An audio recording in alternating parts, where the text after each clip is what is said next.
लेकर शाम तक वो चौराहे पर बैठा रहता। लोग आने वाले जाने वाले, उसको किसी ने 1 रुपया दे दिया, किसी ने अठन्नी दे दी, किसी ने 2 रुपए दे दिए, किसी ने कुछ नहीं दिया। तो सुबह से लेकर शाम तक उसके पास इतना ही हो पाता कि वो 2 टाइम का खाना भी मुश्किल। तो क्या हुआ, किसी ने देखा कि भाई ये इतनी मेहनत करता है, सुबह से शाम तक बैठा रहता है और इसकी थोड़ी सी कमाई होती है। तो उसने कहा भाई तो यहाँ बैठने के बजाय तुम राजा के द्वार पर जा। राजा सुबह सुबह आते हैं, सबको दान पुण्य देते हैं और फिर अपना चले जाते हैं। तो उसने सोचा ठीक है भाई मैं कल से वहां जाऊंगा। तो वो अगले दिन राजा के द्वार पर पहुंच गया। जब वो राजा के द्वार पर पहुंचा तो राजा 15 मिनट के अंदर आए और वहां बहुत सारे भिखारी थे, मतलब जरूरतमंद थे। राजा ने हर एक को कुछ ना कुछ दिया और 1 घंटे में राजा सारा बांट फूट के चला गया। अब उस 1 घंटे में उसको इतना मिल गया कि आराम से उसकी 2 टाइम का खाना हो जाता।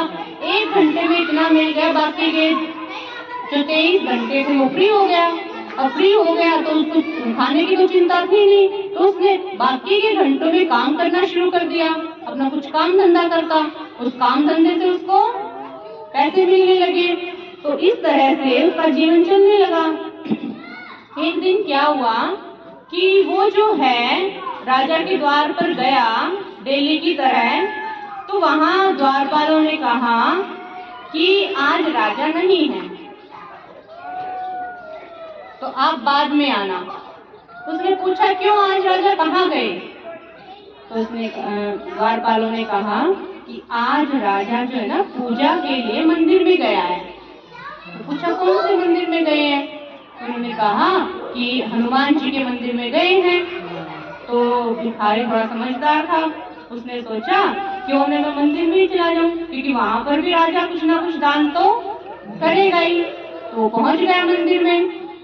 पहुंच गया तो उसने क्या देखा कि मंदिर में राजा जो है हनुमान जी की मूर्ति के सामने खड़े हैं और क्या कह रहे हैं, हे हनुमान जी मुझे इतना दो कि मैं अपने राज्य को सही रीति चला सकूं।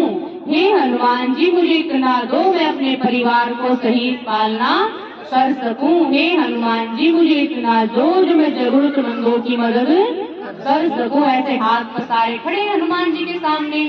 तो उस भिखारी ने देखा कि राजा तो मेरे से भी बड़ा भिखारी है। राजा के पास जो कुछ है वो राजा का नहीं है, वो तो हनुमान जी से लिया हुआ है। और हनुमान जी के पास इतना है कि उसने राजा को भी दे दिया, इतना सारा दे दिया राजा को, और उसने औरों को भी दिया, बहुतों को, केवल राजा को नहीं बहुतों को दिया हनुमान जी ने। उसके माइंड में आया क्यों ना मैं डायरेक्ट हनुमान जी से मांगू, वहां से मुझे और ज्यादा मिलेगा। तो ऐसे सोच ही रहा था वो, तो फिर उसके मन में आया कि हनुमान जी क्या कहते हैं कि मेरे पास जो कुछ है मेरे प्रभु श्री राम की देन है। मतलब मेरा कुछ नहीं है, सब कुछ किसका दिया हुआ है? प्रभु श्री राम का दिया हुआ है।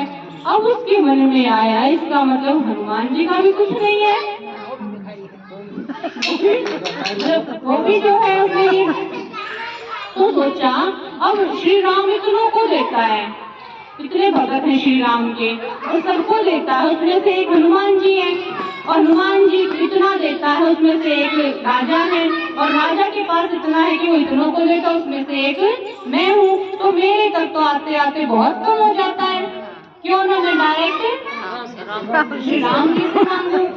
तो जो है वो श्री राम के मंदिर में पहुंच गया और श्री राम के मंदिर में जब पहुंचा तो उसके मन में क्या आया कि जब श्री राम के ऊपर विपदा आई थी, श्री राम की सीता चोरी हुई थी तब, और लंका पर चढ़ाई चढ़नी थी तब किसी ने कहा जिससे तुम युद्ध करने के लिए जा रहे हो ना वो साधारण नहीं है, वो शिव का बहुत बड़ा भगत है रावण।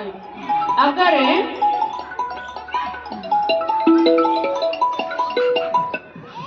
हेलो ओम शांति भाई जी पहुंच गए आप?